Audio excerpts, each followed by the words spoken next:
Sure.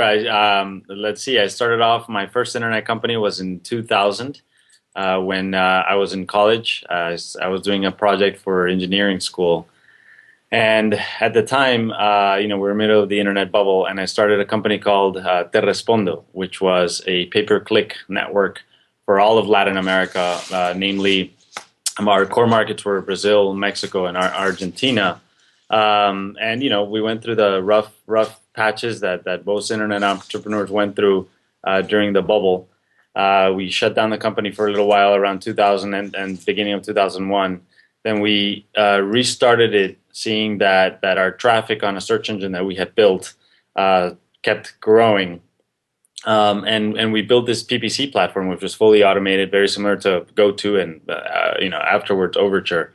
Um, and at some point in time, around the end of 2003, beginning of 2004, Google and Yahoo started seeing Latin America as a market for expansion for their PPC operations for AdWords, and in the case of Overture, at that point in time, it had already become Yahoo Search Marketing.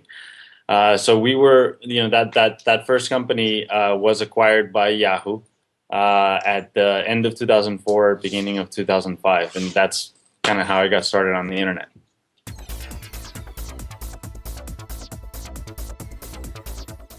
Sure, absolutely. Our company is a joint venture between Newstar, who's the operator of .biz and .us, those top level domain names, and a Colombian company. So we did a joint venture with Newstar to launch .co on a global basis.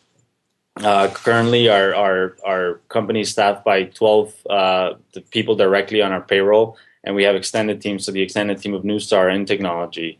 We have extended team in our marketing is complemented by an agency where we have 5 full-time people. So in total, we are about 25 people working on .co on a day-to-day basis.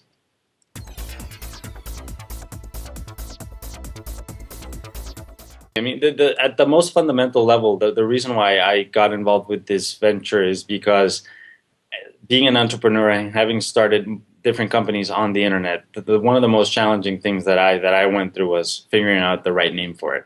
And the right name it's so critical for the success of the venture to have a credible, recognizable name.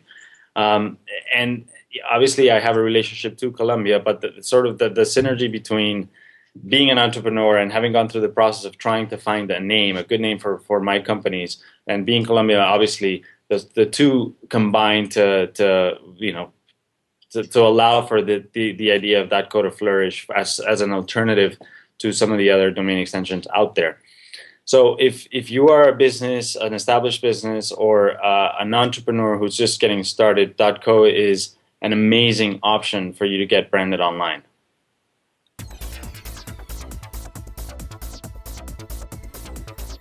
It was actually about 2 years of preparation where we studied very carefully what some of the previous TLD launches had gone through, some of the mistakes they had made, and some of the successes they have had.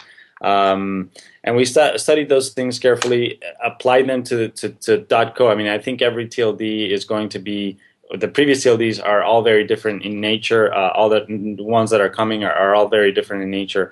So you sort of have to grab what you think will work for your specific TLD. And so in our case, we looked at where we thought we would have the most impact in what community we would have the most impact in, and we thought that if we targeted .co for, again, the entrepreneur, the person that is coming online for the first time, or an established business that is coming online for the first time, we targeted to those individuals that we would have great success, and that is essentially what we did.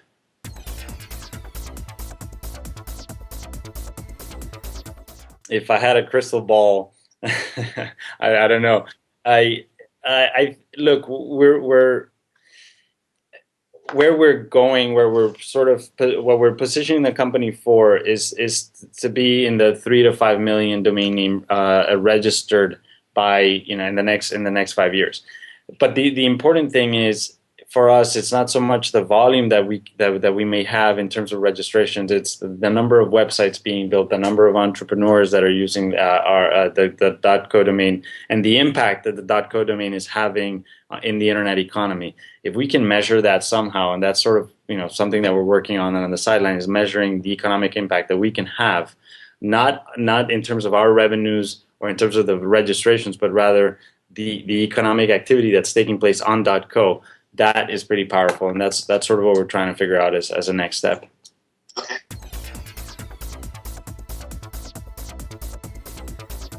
I think one great example is Angel.co. Angel.co is a website. The actual name of the website is Angel List, and you can think of it as a marketplace for angel investors and entrepreneurs that are looking for a seed round, that initial round of investment.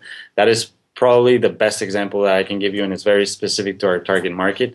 Other examples are, Cisco is about to launch S.A.S.co, which could be pretty cool. It's a social media hub, and they're going to use it for all of their social media initiatives.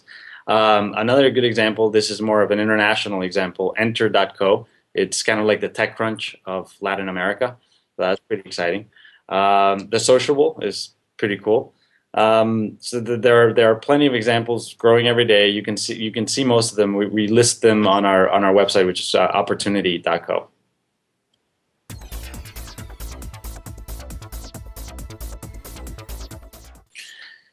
So that's a very good question, and the rationale is there's multiple things to it. One of them is we truly believe that the entrepreneur, the small business owner who's looking for a credible alternative to brand themselves online, when they see the price tag of $20 or $20.99, whatever the case may be, versus $5.99, won't be deterred by the price. I mean, it's really about getting a credible, recognizable web address. And if you find that for $20 or $29.99, it's worth paying for it. So that is one side of it. The other side is, as you well know, in the domain name world, it's very easy to just snap up thousands and thousands of domain names and not do anything with them. Our pricing, our premium pricing, sort of deters people from doing that a little bit. Again, keep in mind what I said earlier. We're going after the entrepreneurs that want to build businesses online. So not so much the speculator who's going to buy thousands or if not tens of thousands of domain names in one shot.